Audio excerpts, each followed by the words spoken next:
American public.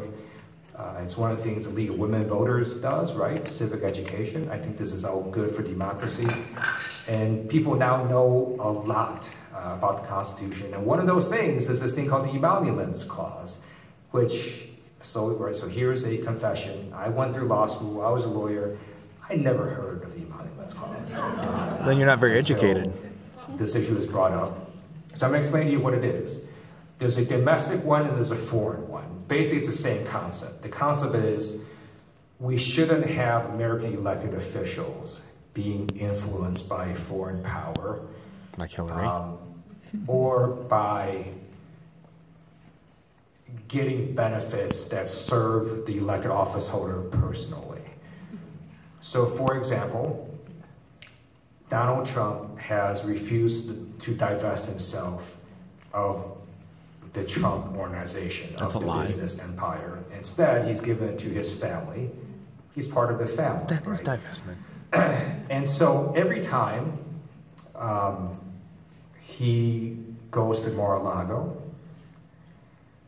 and brings down all that staff with him. So I had this incredible opportunity to ride on Air Force One with President Obama in my first term in Congress, and I got to see there's a lot of people that travel with the president. There was his staff, there was press staff, there was military staff, there's Secret Service, all these folks.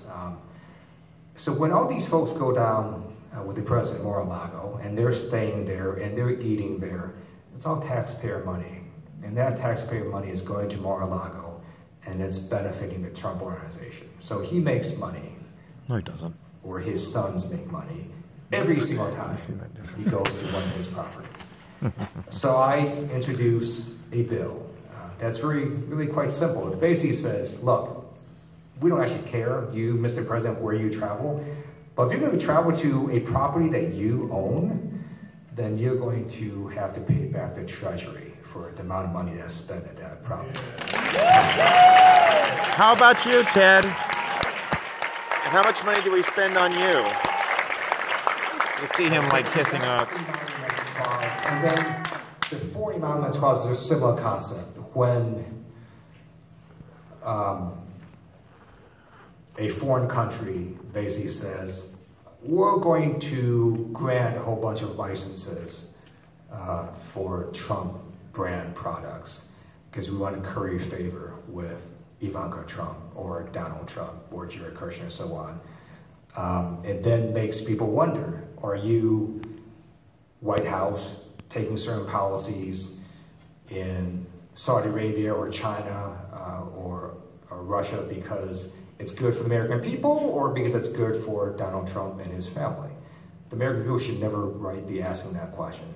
So there are lawsuits now suing for the emoluments clause to get the president to divest from these properties. So we'll see where it goes. So Diane has said that I can only do one more question. So, all right.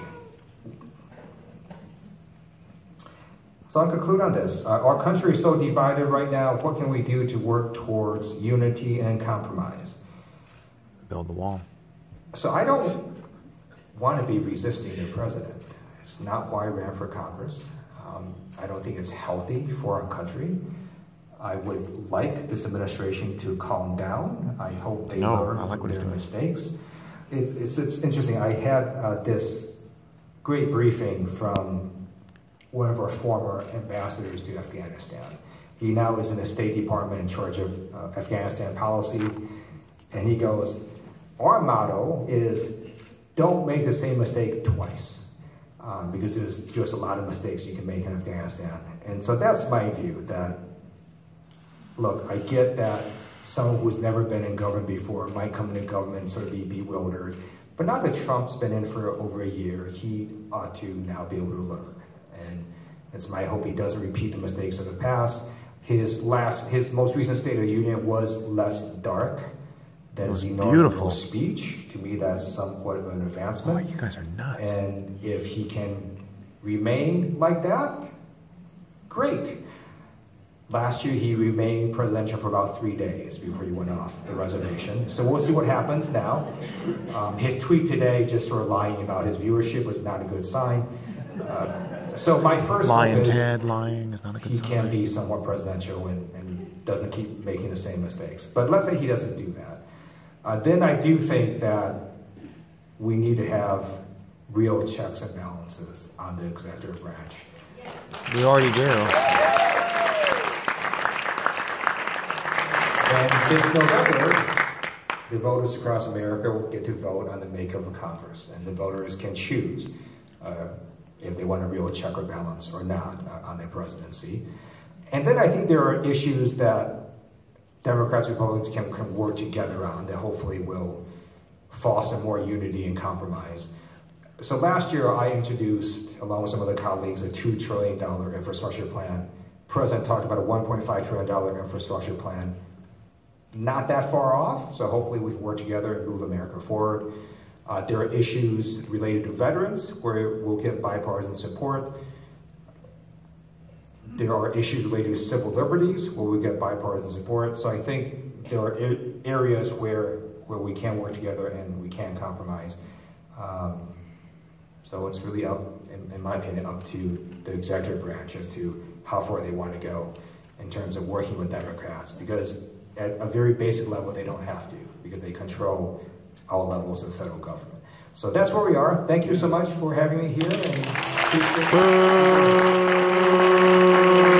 boo!